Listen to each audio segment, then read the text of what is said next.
I think the evolution of the technology has taken a different turn in the last few years, last 10 years at least, and particularly for most of us in the last 5 years.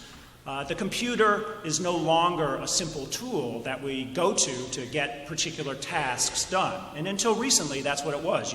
You had a computer on your desk at work, or you had one in a particular room in your home, or you had some in a library in a school, and you went there for a part of the day and did something.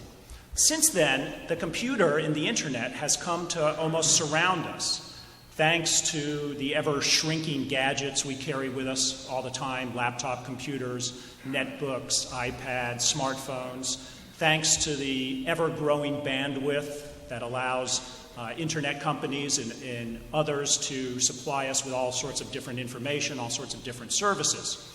And as this has happened, I think this technology has become kind of a whirlwind that swirls around us, often all day long. And it's still an extraordinarily compelling technology. In fact, it's probably more compelling than ever.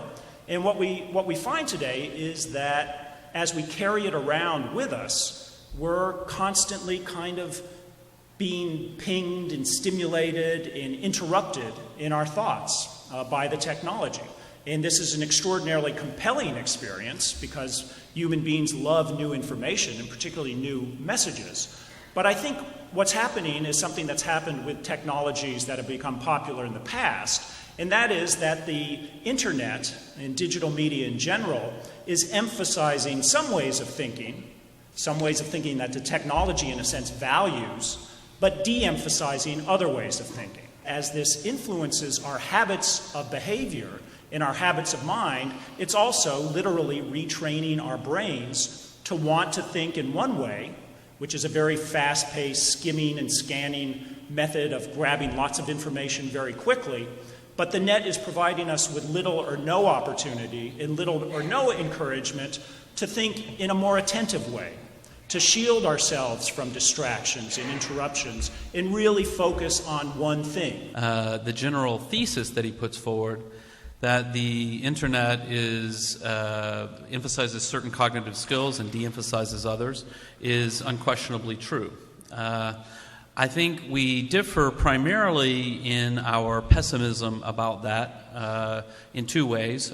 One, I don't think it's as bad a thing as he thinks it is. And two, I don't think it is happening as much as he fears that it is.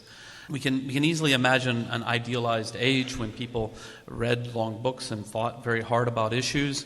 But that idealized view doesn't necessarily match up with the reality. The reality is that people who don't have good access to information, they may be thinking, oh, I should go to the library and get a book about that, but did they really? Do they really have time to do that? Whereas today it's absolutely considered completely normal and natural that if you hear that something horrible has happened or something wonderful has happened somewhere in the world and you think, I don't remember much about that. You hear, oh, what's going on in Armenia? And you say, Armenia, I sort of know where that is. 30 years ago, you would just say, yeah, Armenia, okay. Today, you would go and look that up. You would go and find out about Armenia. You would read what's going on there. You would get some context of knowledge so that you can better understand the world around you, the events around you. And that is the shallows. That is a basic understanding of things that is not deep, but it's valuable. It's really, really important. And it makes possible going deeper.